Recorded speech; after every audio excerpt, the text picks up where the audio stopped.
Parfois, ce n'est pas le moment de la perte qui fait le plus mal. Ce n'est pas le dernier souffle, ni la nouvelle dévastatrice, ni même l'enterrement. Ce qui fait le plus mal, c'est cet instant invisible, cette seconde suspendue entre les larmes et le silence, où l'adieu ne parvient pas à se prononcer. Un instant où l'âme, dans son désespoir, crie sans mots « Emmène-moi avec toi ». Personne n'entend ce cri, mais il vibre dans l'air, s'insinue dans les pensées et s'accroche à celui qui part. C'est un geste silencieux, oui, mais si dense qu'il peut emprisonner deux âmes, celle qui n'appartient déjà plus à cette vie et celle qui y marche encore. Tu le sais, tu y as été, au milieu des fleurs fanées et des étreintes maladroites. Tu as ressenti ce mélange confus d'amour, de culpabilité, de colère et de peur. Et si je ne le revois jamais? Et s'il ne m'entend plus? Et s'il ne m'a pas pardonné? Ces pensées, qui semblent privées, sont en réalité des ponts invisibles entre deux plans. Et lorsqu'elles sont chargées de douleur, elles ne deviennent pas du réconfort, elles se transforment en chaînes. Allan Kardec nous a mis en garde à ce sujet avec une clarté sereine. Dans le livre des médiums,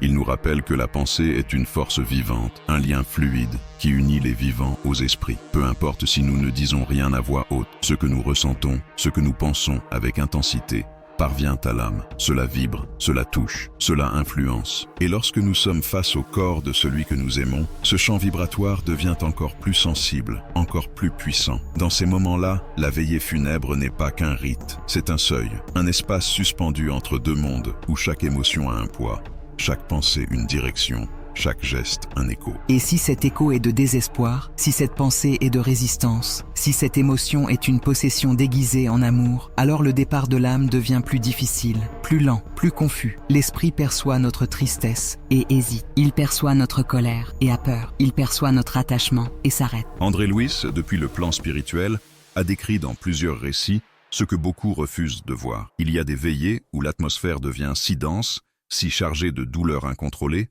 que l'âme n'arrive pas à se détacher du corps. Il y a des lamentations qui ne sont pas des hommages, mais des entraves. Il y a des étreintes qui ne consolent pas, elles retiennent. Et il y a des pensées qui, bien qu'elles naissent de l'amour, deviennent des pièges subtils. Non parce que nous voulons faire du mal, mais parce que nous ne comprenons pas encore le pouvoir de notre présence émotionnelle à cet instant. Car personne ne nous a appris à dire adieu. Personne ne nous a préparé à regarder un corps sans vie sans hurler intérieurement. Personne ne nous a expliqué que, parfois, le plus grand amour est celui qui sait dire « Tu peux partir, je vais bien, je t'aime, mais je te libère ». Ce n'est pas facile. Ce n'est pas dans les livres qu'on l'apprend, ni avec des sourires qu'on le feint. C'est un acte intérieur, intime, qui naît de l'âme mûre, celle qui comprend que le véritable amour ne retient pas, il élève. Mais que se passe-t-il quand nous ne sommes pas prêts? Que se passe-t-il lorsque, au lieu de dire adieu avec amour, nous nous remplissons de culpabilité? C'est fréquent et c'est humain. Nous pensons « J'aurais pu faire plus, j'aurais pu dire ce que je ressentais. Et s'il ne m'a pas pardonné? Et s'il est mort en pensant que je ne l'aimais pas assez ?» Cette autocondamnation, qui paraît si personnelle,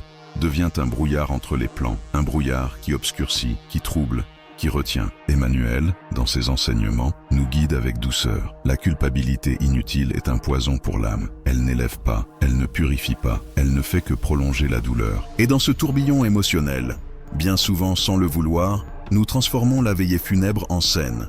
Un lieu où, au lieu d'honorer, nous dramatisons. « Regardez combien je souffre », dit l'ego déguisé en deuil. Nous ne le faisons pas par méchanceté, nous le faisons parce que nous ne savons pas comment exprimer le vide. Mais l'esprit le perçoit, et il est troublé, car il sent que son départ a été une blessure ouverte, que son souvenir sera un fardeau. Et cela fait mal, même au-delà du corps, même quand nous gardons le silence, croyant ainsi respecter, si intérieurement nous crions. L'âme le ressent, la pensée a une force, l'émotion, une vibration, l'esprit, quand il n'est pas apaisé, peut faire plus de bruit qu'un sanglot. Johanna de Angelis nous parle de l'hygiène psychique, cet état de sérénité émotionnelle qui purifie notre environnement spirituel. Car pleurer est humain, mais désespérer est un acte qui contamine l'âme et l'espace où elle tente de s'élever. Et puis, il y a ces promesses faites au milieu de la tempête. « Promets-moi que tu ne m'oublieras jamais ». Elles sonnent comme de l'amour, mais sont souvent des pactes vibratoires qui enferment. Se souvenir avec amour est une chose, refuser d'accepter le départ en est une autre. Très différent. Quand on aime vraiment, on souhaite la paix de l'autre, pas sa présence forcée dans notre mémoire. Allan Kardec, à nouveau avec sa clarté lumineuse, nous offre une explication simple mais profonde. La pensée constante et émotionnellement chargée crée une connexion fluide réelle entre l'incarné et le désincarné. Si cette pensée est lumière, elle devient un pont qui élève. Si elle est attachement et tristesse, elle devient une chaîne. C'est l'intention qui change tout. Et dans cette connexion peut naître une des formes les plus subtiles et tristes d'obsession, celle qui naît d'un amour mal compris. Il y a des esprits qui, voyant la souffrance de ceux qu'ils ont laissés, décident de rester. Ils renoncent à suivre leur chemin, à s'élever, à évoluer, pour protéger ceux qui sont restés. Ainsi naît ce que certains appellent le syndrome du gardien spirituel. Ils ne veulent pas faire de mal, juste protéger, mais ils s'oublient eux-mêmes, ils s'affaiblissent, ils se perdent. C'est pour cela que Chico Xavier, avec son cœur plein de tendresse, conseillait toujours que, pendant la veillée, nous prions, non pas en demandant, mais en remerciant, non pas dans la culpabilité, mais dans la compréhension, non pas depuis le vide, mais depuis l'amour qui libère. Merci pour ce que nous avons vécu, pardonne-moi pour ce qui a manqué, je te libère avec amour. Suis ton chemin, nous nous reverrons quand Dieu le permettra. Voilà la prière qui allège l'âme. Transformer une veillée funèbre en un champ de lumière ne demande pas de rituel complexe. Cela demande une intention, cela demande de la conscience. Avant d'y arriver,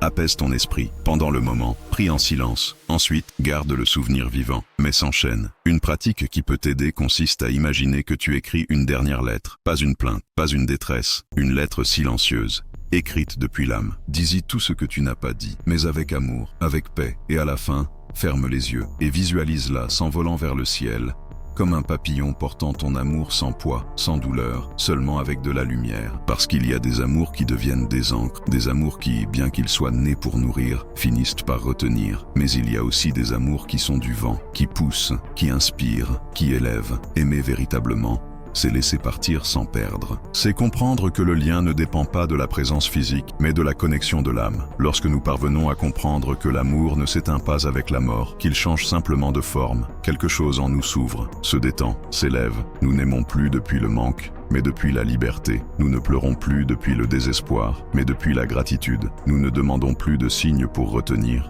mais pour consoler, car celui qui part ne nous quitte pas. Il change seulement de direction, et celui qui reste peut aussi continuer, grandir, se transformer. Et alors, la question cesse d'être « Pourquoi m'a-t-il quitté ?» pour devenir « Que puis-je faire de cet amour maintenant qu'il n'est plus là ?» Voilà la clé, voilà le tournant, le moment où nous cessons d'être prisonniers de l'absence pour devenir gardiens de la présence aimante. Dans la deuxième partie, nous poursuivrons cette réflexion afin que, pas à pas, tu puisses transformer ta douleur en lumière, ton silence en prière, ton deuil en pont d'espérance.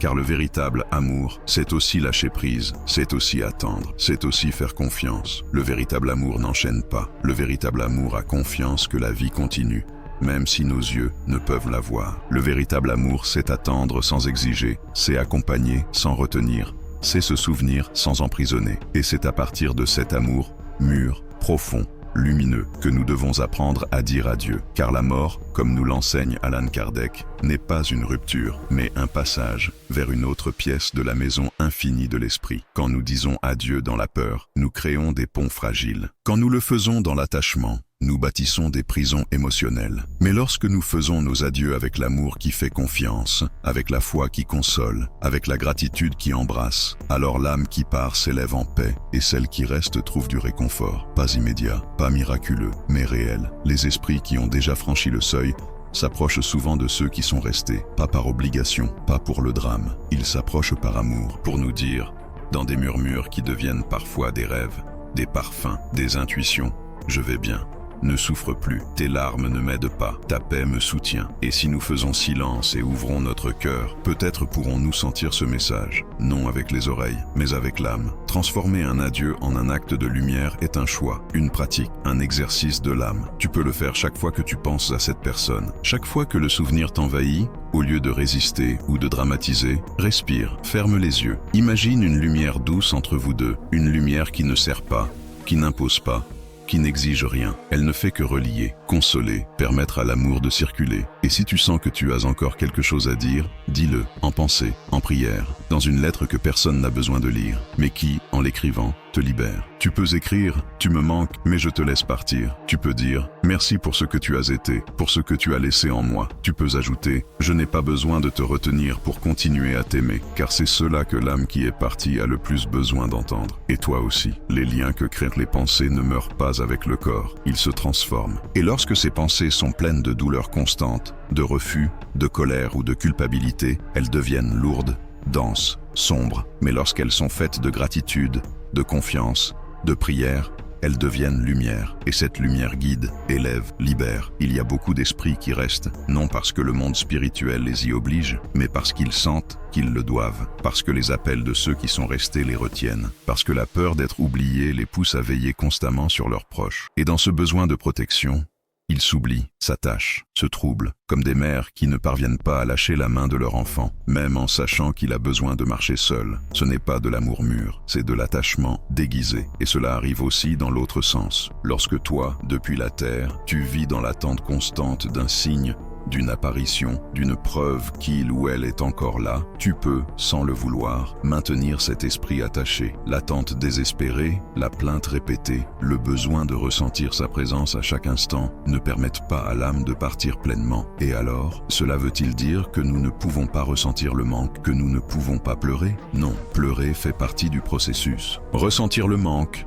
la nostalgie, le vide, c'est humain, c'est réel. Mais il y a une grande différence entre pleurer par amour et pleurer dans le déni. Le premier pleure avec foi, le second avec résistance. Le premier honore, le second emprisonne. Chico Xavier, avec son infinie sagesse, nous a appris que les meilleurs hommages que nous puissions rendre à ceux qui sont partis ne sont pas des monuments, mais des transformations. Ce ne sont pas des larmes, mais des prières. Ce n'est pas la douleur éternelle, mais la paix que nous cultivons en remerciement pour ce que nous avons partagé. Et si tu ne sais pas par où commencer, commence par quelque chose de simple. Avant de dormir, dans ton silence, envoie une pensée. Où que tu sois, je souhaite que tu sois en paix. Je prendrai soin de ma vie pour que toi, tu puisses prendre soin de ton chemin. Merci de m'avoir aimé. Merci d'avoir existé dans mon histoire. Je ne te retiens pas, je te bénis. C'est un geste d'amour véritable, le genre d'amour qui n'a pas besoin de toucher pour être présent. Car oui, l'amour continue, au-delà de la vie, au-delà du corps, au-delà du temps. Il continue dans chaque geste de bonté que tu fais en son nom, dans chaque choix qui honore ce que tu as appris avec lui ou elle, dans chaque acte de vie que tu entreprends malgré l'absence. Cela aussi, c'est de l'amour. Et alors, lorsque viendra le jour des retrouvailles,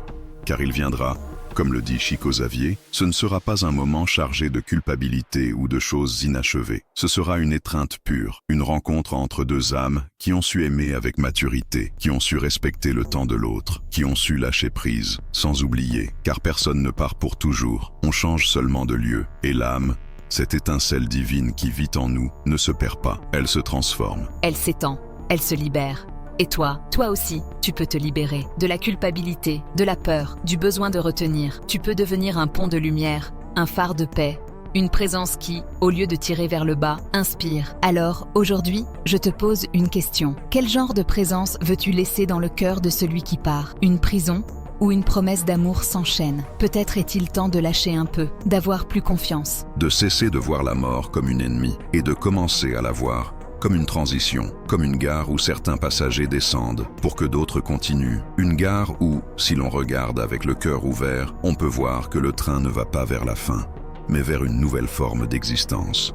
Aujourd'hui, juste pour aujourd'hui, permets à ton âme de reposer dans la foi, permets à ta douleur de respirer, permets à ton amour de s'élever. Et si cette parole a touché ton âme, reste proche, car ici, entre nous, l'amour ne finit pas, il se transforme et il fleurit. Abonne-toi, partage cette lumière et souviens-toi, tu n'es pas seul. Ils t'écoutent depuis le silence et ils espèrent que toi aussi, tu puisses vivre en paix.